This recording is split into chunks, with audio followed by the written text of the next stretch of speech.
Welcome to Not Milk Never Milk. Subscribe if you're lactose intolerant. In this video, I will explain the Money Flow Index indicator.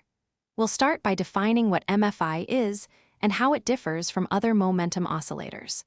You'll learn that MFI combines price and volume data, giving it a unique perspective on market sentiment. This powerful tool helps traders gauge the strength of money flowing into or out of an asset, providing valuable insights for making informed trading decisions. Let's break down how the Money Flow Index is calculated. First, we determine the typical price, which is the average of the high, low, and closing prices for a period.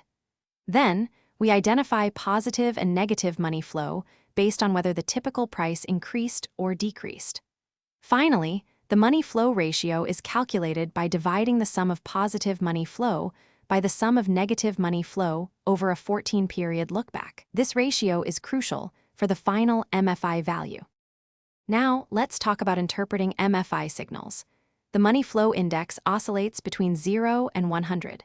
Typically, a reading above 80 suggests an asset is overbought, while a reading below 20 indicates it's oversold.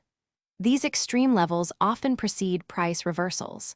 Furthermore, observing divergence between the MFI and price action can provide strong signals for potential trend changes, offering traders an early warning system for market shifts.